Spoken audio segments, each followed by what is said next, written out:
नमस्कार स्वागत करुच्छे आज मुख्य गुरुत्वपूर्ण खबर को आपको एवं आम हस्तगत होता खबर रही बात्या रेमाल संपर्कित भीषण रूप नहीं बात्या ओडिशार केउ केउ जिला को रही प्रबल अति प्रबल वर्षार संभावना जानिबा से संपर्क में एवं बात्या रोमाल गतिपथ किभली रही केउं स्थान में स्थलभाग छुईब और स्थलभाग छुईबा समय यार स्थिति किभली थिबो पवन बेग घंटा प्रति केते थिबो जानिबा से संपर्क में संपूर्ण विवरण मो भिडियो प्रदान करी से आप निश्चित भिडियो को प्रथम शेष पर्यंत देखिए जदि भिडियो भल लगे तो पाखे थिबा लाल बटन निश्चित सब्सक्राइब करेंगे और पाखे आसुवा बेल आइकन बजाई देबे और ऊपर आसुवा ऑल नोटिफिकेशन रे क्लिक करे भूलिबेन जहाँफल एभली भिडियो सर्वप्रथम आपण निकट पहुंच पारिबो। तेज आसतु जानिबा आज पाणीपाग संपर्कित बात्या संपर्कित विशेष गुरुत्वपूर्ण सूचना को। बात्या रेमाल आज भीषण बात्यार रूप नहीं स्थलभाग आड़ को अग्रसर होउछि।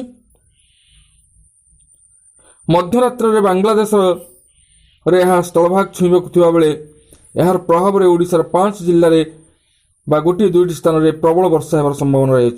भुवनेश्वर स्थित आंचलिक पाणीपाग विज्ञान केन्द्र निर्देशक मनोरमा महांती यही सूचना दैछन्ति। से कहते गतकाली उत्तर बंगोपसागर में सृष्टि होता बात्या रेमाल आज भीषण बात्यार रूप नहीं ताहा एवं उत्तर बंगोपसागर रही। भीषण बात्या रेमाल गति मुख्यतः उत्तर दिग को रहिबो और यह आहुरी तीव्र रूप धारण करिवार संभावना रही। आज मध्यरात्र सुद्धा यह सागर द्वीप और खेपुपरा मध्य पाखापाखि दक्षिण पश्चिम मंगला दे यह स्थलभाग छुईब।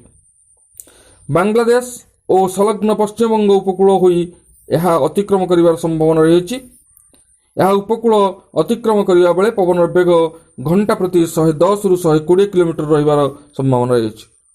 यार प्रभाव में ओडिशार बालेश्वर भद्रक मयूरभंज केन्द्रापड़ा और जगतसिंहपुर रे गोटे दुईटी स्थान में प्रबल वर्षा हो पारे। तेबे एही सब जिल्ला रे मुख्यतः हालुकार मध्यम धरणर वर्षा होबार मध्य संभावना रही। सेहीपरि ओडिशार दक्षिण उत्तर उपकूल रे पवन बेग घंटा प्रति 50 रु 60 किलोमीटर रहिबो।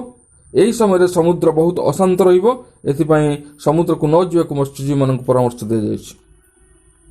से कहते आज आभ्यंतरीण ओडिशार किछि स्थान में हालुकार मध्यम धरणर वर्षा होबार संभावना रही। दक्षिण उपकूल ओडिशार अनेक स्थान में हालुकार मध्यम धरणर वर्षा होबार संभावना मध्य रही।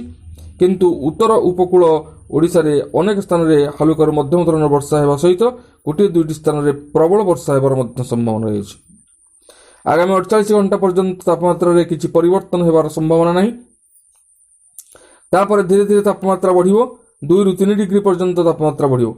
आउ एभली आकलन अनुसार मे 31 तारिख सुधा दक्षिण पश्चिम मौसुमी वायु केरल रे पहुंचवार संभावना रही।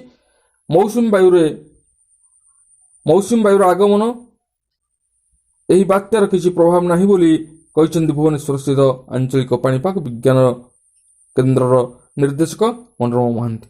एथिला बात्या रेमाल संपर्कित एक विशेष गुरुत्वपूर्ण सूचना आज पुणी देखा आगामी भिडियो। रहुछि धन्यवाद।